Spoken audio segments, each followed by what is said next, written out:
surprised, when you're confused about something, giving someone some disappointing news, confronting someone or being confronted. I think we covered that one. Certainly apologizing is another one. So I think that between the two of us, we've covered a pretty good host of topics here for our challenging conversations. So before I get into this effectiveness of challenging conversations, I want to share a quote from one of my favorite course developers and authors, Paul Extell. He said, "The most powerful stance to take is that difficult conversations can work out. I do think that anything can be handled or addressed through conversation if you're committed to turning out and willing to stay with it until it does, versus leaving in a huff or getting too frustrated to continue." So great words from Paul Extell there. So I'm curious, using the comments or the chat feature again, how effective are you today at having challenging conversations? So one might be comparable to Michael Scott from The Office. As bad as my example, so, pretty good, or you're a rock star. So what do you have? Where would you rate yourself? Uh-oh, we've got a Michael Scott here. Okay, so most folks are so good. So not as bad as I was, and not too many as bad as Michael Scott, but we're here to improve, right? That's why we're all here for a professional development session. So thanks for sharing that. Close the chat here. All right.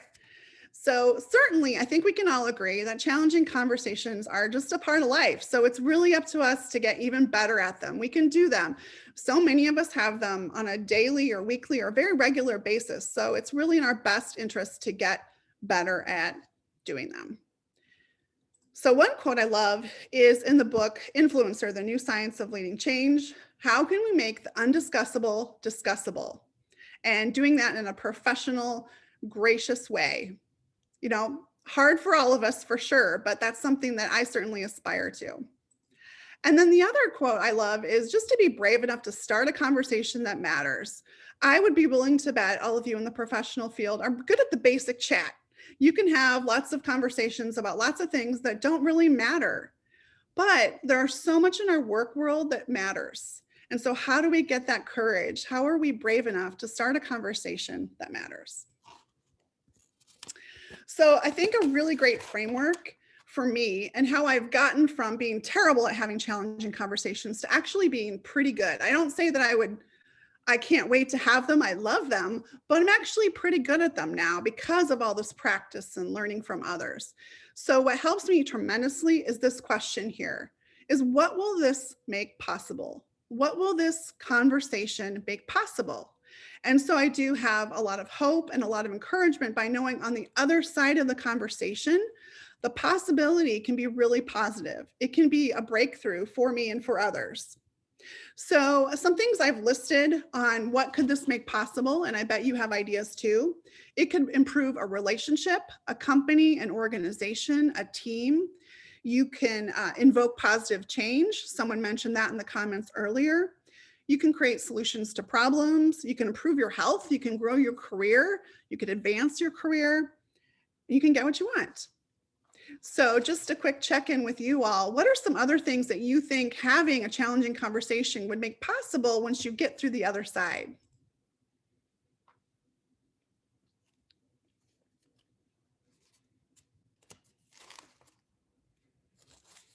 Yes, Kelsey, clear expectations. That's a great one.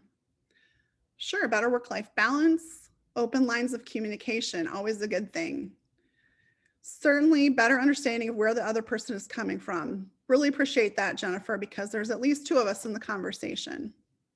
Yep, communication perspective. So I think it's really helpful to just keep that question in front of you. Something that question would have really helped me a lot all those years ago after my conversation with my manager and my performance review is, what would the conversation with him after that performance review make possible?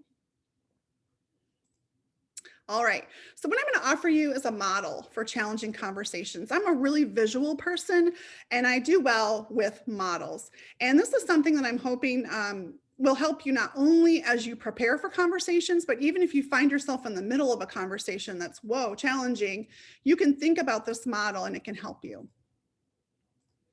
All right. So you'll notice in my model here, you're going to think about your role in the conversation. So over on the far left, I have a participant role and a lead role. And I don't mean this in like a hierarchy standpoint. I mean, sometimes you are in charge of the conversation, you're leading the conversation, and sometimes you're just a participant, but you have equal responsibility in making sure it turns out. And someone did a great job, I think it was Jennifer, mentioning earlier in the comments that it's important to understand where they're coming from. So in those conversations, sometimes you and I can get really sucked into, what am I thinking? What am I feeling? What is my rebuttal? But really, it's important to not only consider yourself and what you're thinking and feeling, but the other person as well. And that will serve you very well when it comes to being seen as professional in the conversation. So very briefly, I'm going to go through each of these in depth. So the first section I'm calling plan and prepare for the conversation. The second one is be here now when you're in the conversation. And finally, follow up and follow through. Those are, again, just a visual that helps me kind of get through the conversation. And I'll have to say that not everybody really considers all three of these sections, but I'm going to tell you about why you should. And then lastly, as I mentioned a little bit early on, is it's great if you have the opportunity to plan ahead for your conversation, whether you're delivering a performance review or you're planning a one-on-one or whatever it is. But it's another thing to go, holy cow, this conversation's been going on for 2 minutes and I'm in a really challenging conversation. And so I'm hoping that regardless of the situation, these tips and tactics can help you.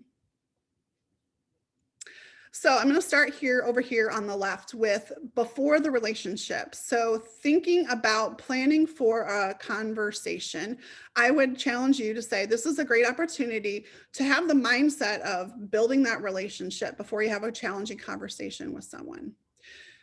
So it's really important, as my notes say, to plan when, where, and even a privacy standpoint when it comes to your conversations. So thinking again, not only about yourself, but the other person, what makes sense from a where and when conversation. It's not always a great time to have a conversation. And I would suggest that you probably know best. When is the best time? You know, some people are like, never have this terrible, challenging conversation on a Friday afternoon or a Monday morning or something like that, or right before someone's going on vacation. Just be thoughtful. The point here is to be thoughtful about when is the best time and where is the best location to have a conversation. I really recommend in most cases to give the person advance notice. So request the discussion, the topic, even the desired outcome, and maybe even why you want to meet. You don't have to write a whole novel, but you and I like to think about things sometimes before we have those conversations. And so it'd be helpful to people to have that information in advance. Make sure that you're really thinking about their viewpoint, and you're probably missing important information. I mean, my goodness, how many times have you and I screwed something up, a relationship temporarily, hopefully, or even a conversation because we thought we knew the facts of the situation, but really it was just interpretation or even things that we had incorrect. I really recommend writing a talk sheet. I don't mean like a full-blown dissertation by any means. I just mean writing out notes to yourself to make sure that you're covering the really important points of your conversation. So not a script, because the conversation is going to go back and forth and the other person's not going to have the script, but writing out the important notes for yourself. I want to cover points A, B, and C. I want to get to objective D, and I want to do that within this time frame. Sometimes it helps to practice the conversation. Here you use the words when you're having the conversation, or maybe even using someone, a colleague, a trusted colleague, as a sounding board so that they can maybe ask you questions that occur to them to help you prepare for the conversation you're going to have. And then also give you feedback on how you're coming across. Like, gosh, you know, that phrase that you used sounded really mean or really hurtful or really unkind. And so can you think about how to rephrase that a little bit? And then another thing to think about is your attitude, your tone of voice, and your body language. And boy, that's a lot to think about, isn't it? But it's just something to consider and think through when you're talking about planning for, preparing for a conversation with someone else. And then if you're in the participant role, and so an example, when you're aware of something coming up is a performance review or a one-on-one or a meeting or something like that. If you have documents to review in advance, do that. Really shows the person that is leading the session, you come, you're prepared, you really care about what they have to share, and you're treating it like it matters. And then also think about how you want to be perceived. And this is a place where you and I get tripped up sometimes because we're so consumed with how we're feeling, how we're so right and they're so wrong, and maybe some emotions, that it's helpful to get in touch with how do I want to be perceived. And most of us in the work will want to be perceived as professional, gracious, mature. And so think about how I want to be perceived in that conversation. Also good to think about your attitude, your tone, your body language, trying to show up and show that you're really professional and you want to be there. And even though it might be a challenging conversation, that you can handle it like an adult. And then certainly you can think through some questions that you might want to have. And in the question space, it's always helpful to think about open-ended questions and really avoiding kind of those pointed accusatory questions, of course. So I really think another important reminder for all of us is, do you care more about being right or the relationship itself? And a lot of us really love to be right, hate to be wrong, but think about the relationship with your boss, with your coworker, with a direct report, with a supplier. Really think about how that relationship can really forward what the two of you are trying to do for your organization. What are you trying to produce together? And in many cases, those are going to be longer term relationships that really need to be effective to support both of you, but also the organizations that you are supporting. So think about when you're preparing for the conversation, and even when you're in the conversation, am I really preserving this relationship, or do I care more about being right? So the middle of the section here is the conversation itself. And this is what you and I jump to most immediately when we think about challenging conversations. So my mantra for this particular section is be here now. You've prepared for the conversation. So when you're in the conversation, think about, how can I be my really best self and preserve this relationship during the conversation? So choose the mindset that I'm really going to listen. I'm going to listen really carefully and consider their perspective. I'm not going to go in with a wall built up and saying, I already know, or they're stupid, or they don't know what they're doing, or whatever. Really listen and consider their perspective. Sounds a little bit new agey, but I'm going to really tell you that breathing, remaining calm is going to help tremendously. I've had lots and lots of these challenging conversations where I've been sort of the leader, and even some where I've been the participant. And I've even had to remind sometimes people to breathe if they're getting especially disappointing news. It's important, I mentioned this already, to be present, to be professional, gracious, and empathetic. So put away any of your distractions, really treat the conversation like it matters, and help the other person understand you are there to work with them to preserve your professional relationship and together to move forward in a positive way. Make sure you stick with it until it's resolved. Sometimes that means more than one meeting, but don't, resist the urge to leave in a huff, resist the urge to shut down and shut the other person out. Stick with the other mindsets that I've been talking about already. Stick with it until it's resolved. Another important point is thinking about intent versus impact.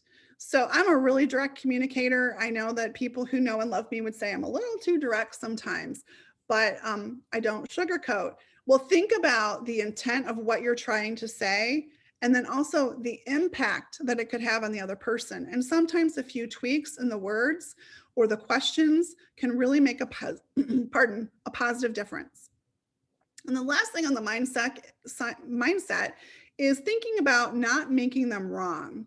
And so you and I don't often intend to make people feel like they're wrong, but sometimes our words make them feel wrong. Like, you never do this, or you always do this. So think about some of that extreme language, because that often leads to you and I making other people feel wrong or look wrong. And then getting into specific tactics. Really important, as I mentioned, to be direct, to be fact-based and specific. Vague accusations or vague examples really don't help any of us. We come to work and we try to do a really great job for our organization, but we're masterpieces in progress. We are imperfect. And so we really need help of our boss and our colleagues to help us understand, you did A, B, and C in a really great way. D, could we talk about that? Adjust your approach a little bit next time. Make sure you ask open-ended questions like how, or help me understand, or those kinds of things, kind of open-ended, to make sure that you're not communicating back to that person's wrong. And sometimes, not always, but sometimes a wrong word trigger is the word why. So we've heard of a tactic of the 5 whys. Many of us probably have, but just be careful about why. It's not always a bad idea, but often it can be a trigger in kind of shutting down the conversation or feeling accusatory. When you are sharing your case for something, you're trying to get something different, you're trying to move forward with something you want, sometimes it's helpful to share the why yourself. Here's why I think I deserve this raise. Here's why I'd like us to change our approach to this problem. And also, as you're talking with the other person, think solutions based. So there's lots of ways to be right. How can the other person and you come together with some solutions that can work for both of you? And hopefully you can come up with a couple of them. Make sure that you save room for questions, and then certainly take notes as well. Depending on the conversation, it's good to have those notes, because a lot of times we forget. We have this really challenging conversation, and it's easy to forget sometimes what we committed to or what they asked us to complete after the meeting itself. I think another important point here I'd like to remind you of is to ask for what you want. And I gave just a couple examples just now, but I'm going to repeat a couple of them here. So for example, I'm requesting a raise of 7% because I accomplished A, B, and C this year, which had a very positive impact on our organization. Or I'm the boss and I'm giving feedback to my direct report. I'd like you to commit to responding to our customers within 24 business hours. So what I'm doing here is I'm giving you specifics. Think about what you want and be willing to ask for what you want, not just what you think you can get. And so I think it's an important consideration as you're having a challenging conversation, back to being direct, back to being collaborative, back to being solutions-based, is think about, ask for what you want. You may not always get it, but you should ask. I love this quote too. So when it comes to risky, controversial, and emotional conversations, skilled people find a way to get all relevant information from themselves and others out into the open. So this is back to making the undiscussable discussable. It's also back to having the conversation, having the courage to have a conversation that matters. So something I learned a long time ago from one of my best bosses I ever had, Phyllis, is this phrase. It makes perfect sense to them. So I don't know how many times you've been in you've had this feeling in a conversation. I bet you I have had it every single day at some point where I think, that person is crazy, or that will never work, or I can't even believe they're asking me that, or they are just cuckoo for Cocoa Puffs. I don't know where they're coming from. But a phrase that I remind myself on a regular basis is, it makes perfect sense to them. So a lot of times, you and I are in those conversations and we are not connecting, we are disagreeing, we are thinking they are just way out there. It's really helpful to tell yourself, especially when they say something really wild, it makes perfect sense to them. Again, it gets back to thinking about them, not only thinking about yourself, but thinking about them in the conversation and having a really effective conversation with someone else. And then finally, the last section. So after the conversation, you may think, whew, got through that conversation. I am done. I am out of here. I'm going to go have some milk and cookies to celebrate because I made it through. But really, as equally important to the prep of the conversation and the be here now, the conversation itself, is after the conversation. So that's where you can really work to maintain that relationship. You might need to ask for a follow-up conversation. You might need to ask for more information. You can acknowledge the other person, even if it was a little bit bumpy. You could send them an email and say, thanks for the conversation. Thanks for bringing that to my attention. I wasn't aware. Here are the 3 things I committed to after our conversation, or here are the 3 things that you said you were going to share with me, or here's the document that I said I would share with you. And then continually look for opportunities to reset the relationship in a positive way.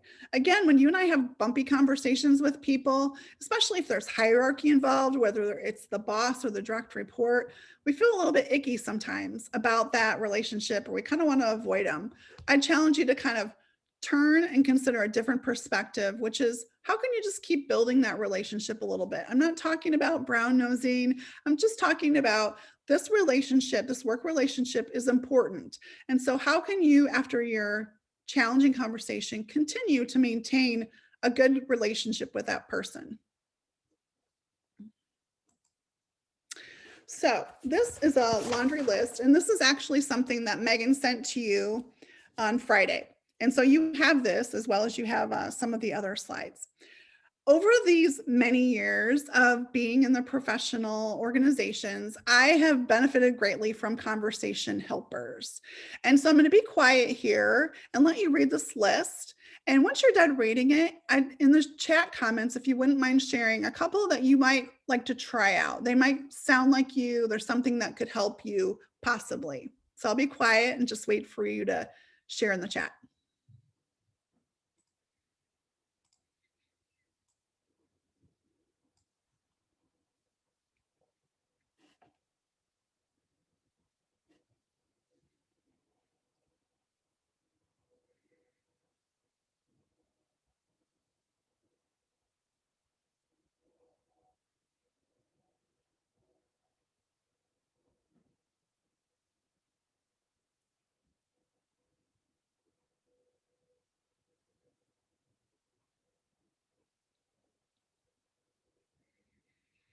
Yeah, thanks, Laura. Using what else is really effective, I would agree. It kind of peels that onion sometimes, and it also gets at what people are maybe a little hesitant to share straight out of the chute. Thanks, Chris. Yeah, that's a good point. You know, to your point, so many of us are not used to actually being listened to. It's kind of missing in our world, I would suggest. And so when you actually are listened to, it can feel a little confronting, but you'll get the hang of it.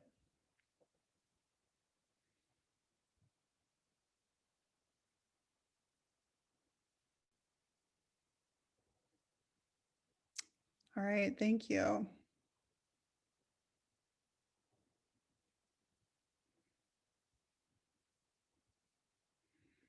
Yep. Help me understand is one of my favorite ones as well, because my direct communication approach would have been more like, what the heck are you talking about? So help me understand is much more professional. And I got that from one of my bosses as well a long time ago. All right, thanks for sharing that. And like I said, you already have this list and you can kind of look through it as you prepare for your next challenging conversation. And maybe there are phrases in here that could help you so that when you're in the moment, you be here now, you're being present in your conversation. Maybe some of these can help you as they've helped me so that you can continue to be present and not have to fumble around for some words. All right, just a quick word on common traps and pitfalls. I've talked about these a little bit already, but don't do what I do with my boss back when in my early 20s, avoiding the conversation you really need to have. Really think about what's possible on the other side and trying to focus on what's possible so that you can lean into that conversation and not avoid it. Don't be bickering in email. If you need to have a conversation, make sure you have the conversation. Sometimes what this means about not having the conversation with the right person is don't be gossiping around about someone behind their back. Can you believe what Laura did? Can you believe what Lisa did? I can't believe that she did that crazy thing. Really go to the person directly and have the conversation using some of the mindsets and the tactics we've talked about.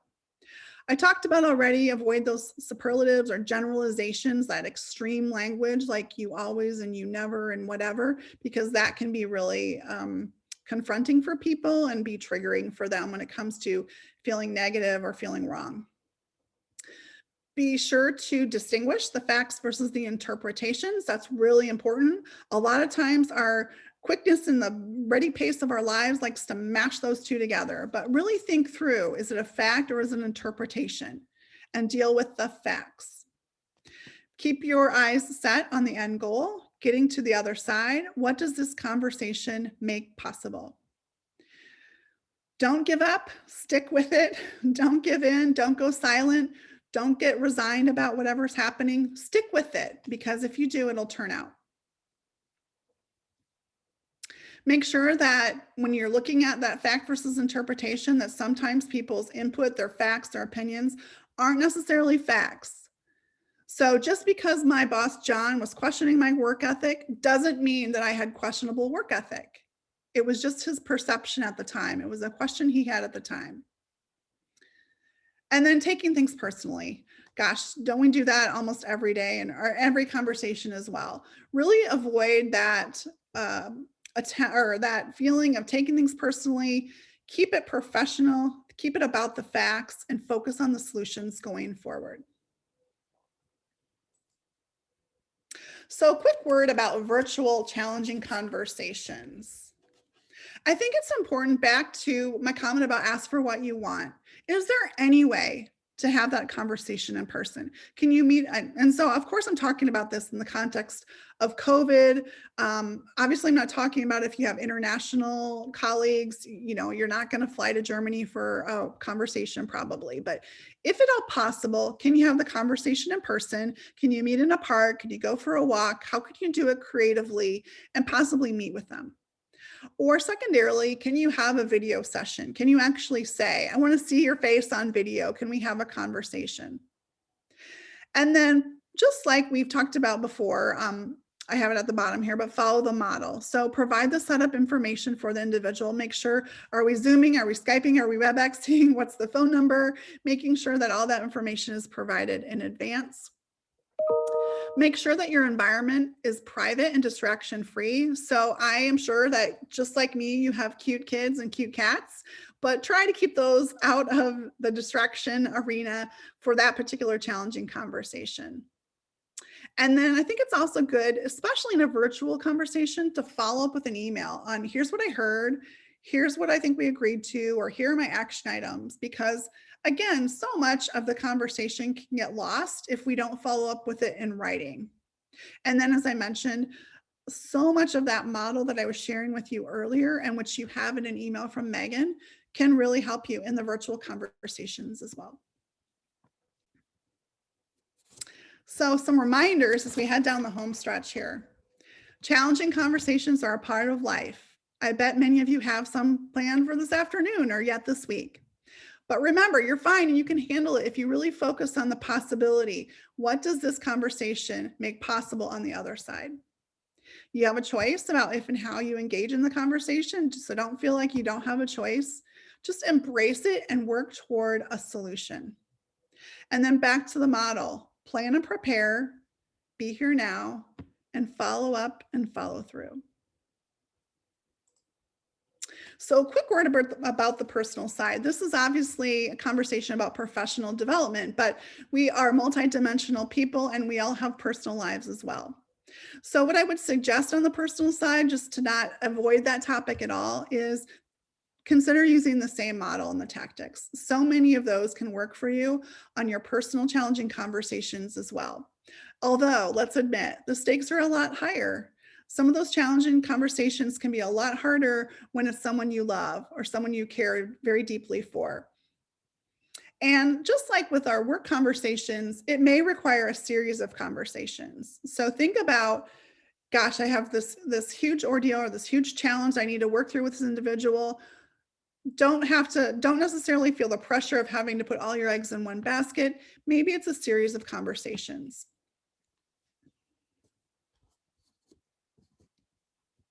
All right, so I have gotten through most of my material. I want to touch on the handouts But I'll stop here. What are you wondering about? What are you curious about?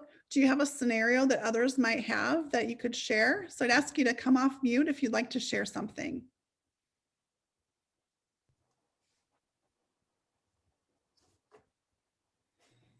Well, I have a quick question, Michelle. Can you, you talked about sticking with it and not avoiding it. When do you know, like within a conversation, though, that maybe it's time to step back and have a different conversation later on? Are there any tips on that? I think you use the perfect words, Megan. It's simply just acknowledging what's so. So if you and I are having that conversation and we're kind of butting heads and we're not hearing each other and we're not seeing eye to eye, we're not focusing on solutions, it's okay to call a timeout and say, sounds like we have a pretty big difference of opinion right now. How about we just table this conversation and let's regroup tomorrow at 10 o'clock? So I would challenge you not to leave the conversation without setting a new date and time. That should be very soon. But if it's just not your day, you're not having a great conversation, you're not your best self, it's okay to call a timeout and to schedule a conversation in the near future. Great, thank you. There is one question on chat. What tips or suggestions do you have to repair or follow up on a conversation that may not have gone well?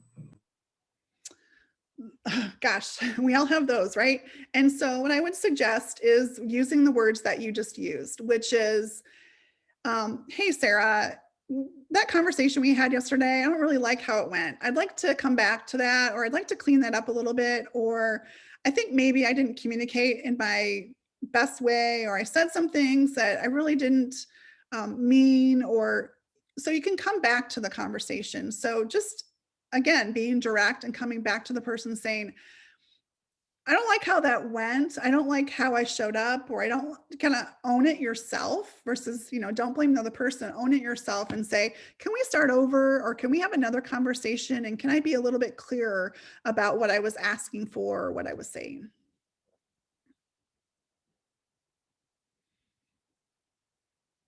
One of the slides I liked is about being brave enough to have the conversation as opposed to just avoiding it. So, but for a lot of people, and I'll speak for myself, even just planning for the conversation can be stressful. And so you even tend to want to avoid that. Any tips or guidance on that? I assume you're asking about a professional situation. Professional situation, a friend asked me. Yeah, I get it. For so many of us, challenging conversations are a little bit scary. They kind of give you the ick in your stomach.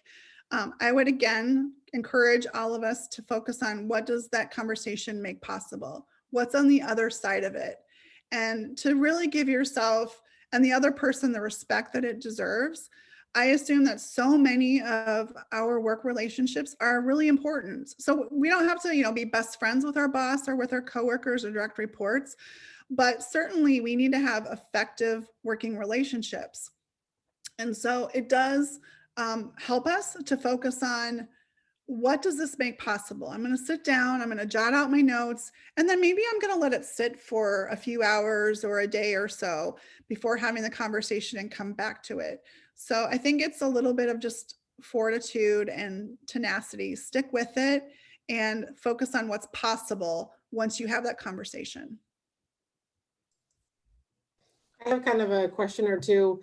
In your professional opinion, do you find that most of the time people are honest when they say, hey, appreciate your honesty? A lot of times I'm honest with my conversations. I don't sugarcoat things. And most of the time the response I get back is, thank you for your honesty. Do you really think in the professional setting, people truly appreciate that? Or is there a balance between learning how to kind of, I don't want to say tiptoe around that topic, but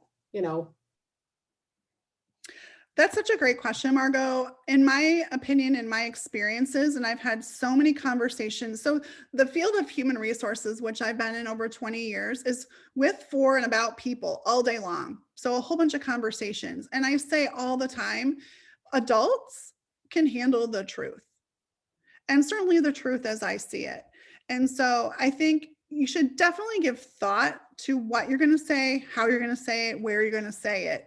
but I'm anti sugarcoating. I think you need to tell people the truth and then give them the opportunity to step up to how they can improve. Again, we're all works in progress. We're all masterpieces in progress. We all have space to improve.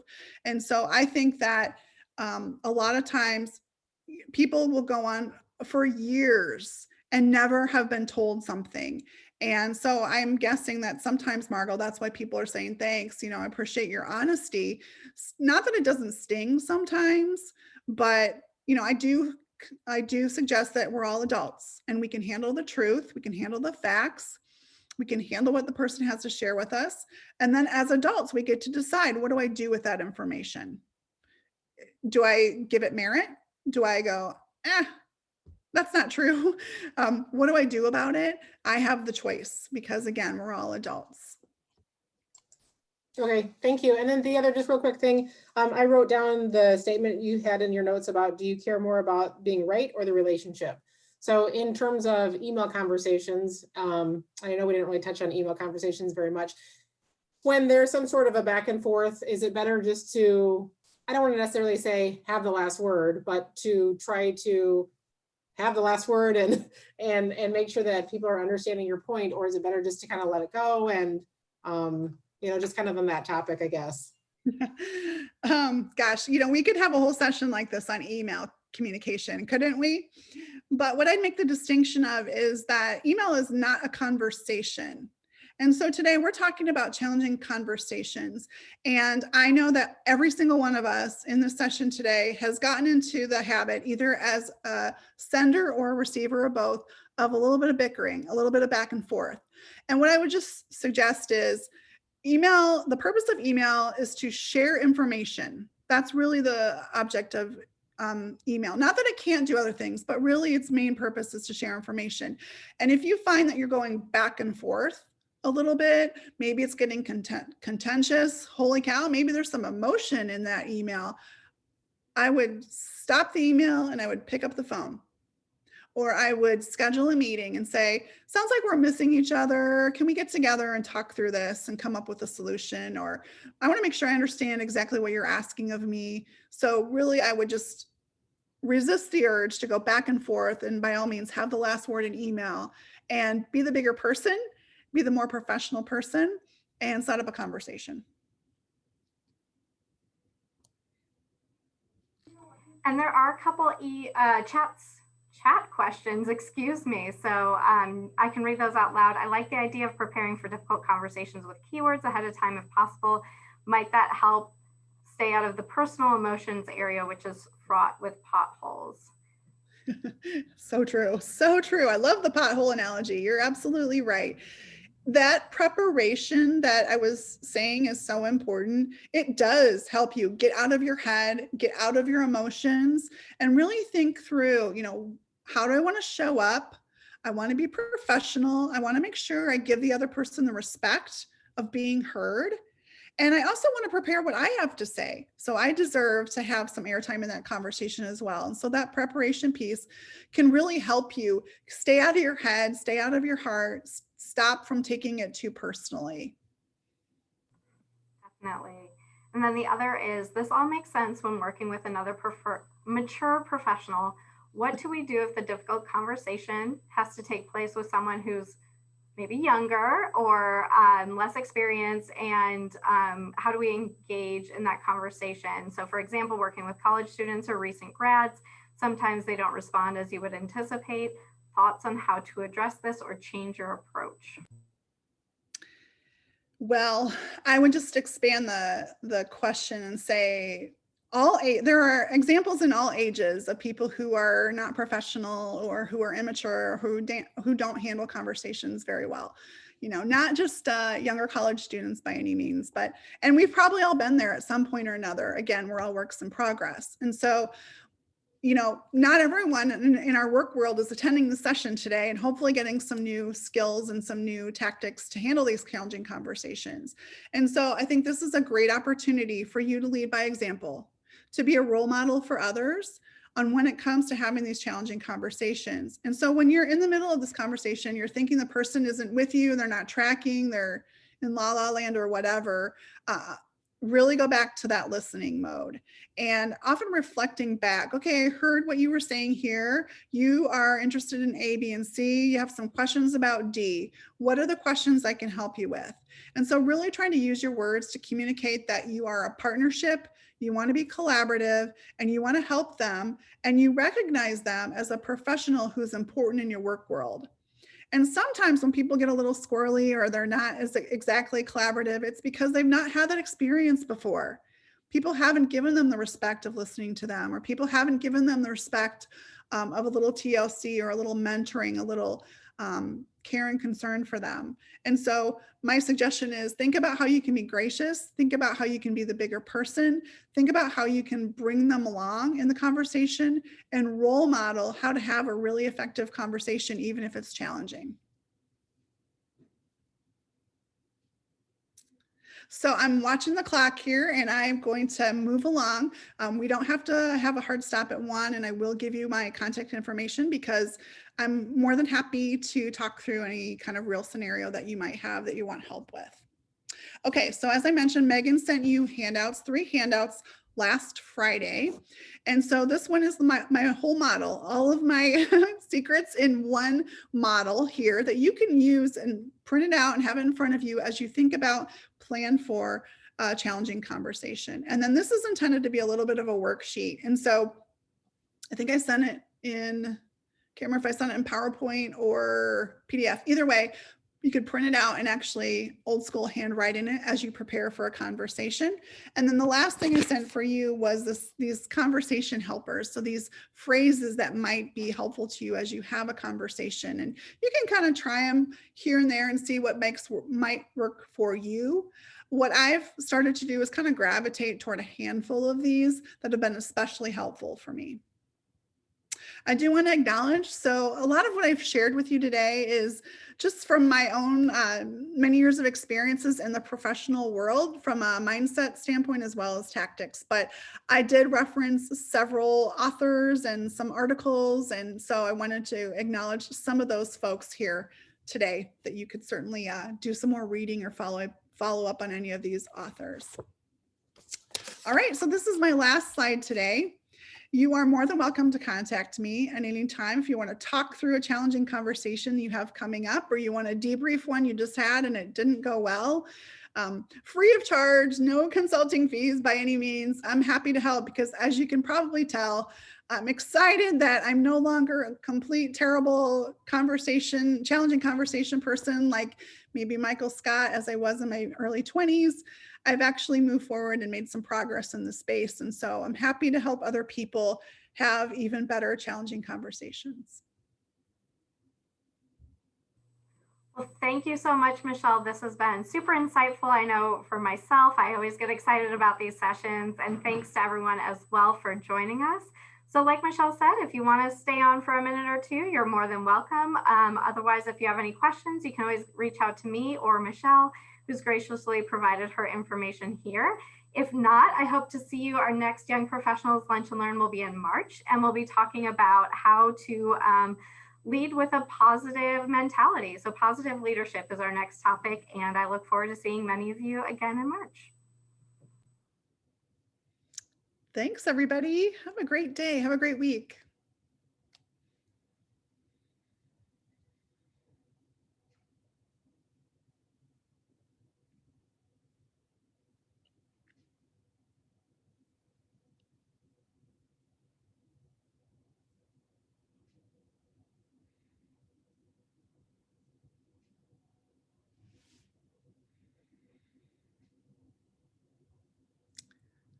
Just checking in the chat, Megan, if there are any more questions. Yep, looks like mostly thank you. If there are any questions, I invite you to chat or say them now. Otherwise, I will just go ahead and close the meeting.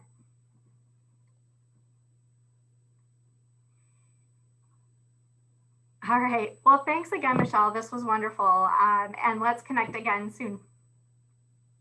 Thanks, Megan. All right. Bye-bye. Bye.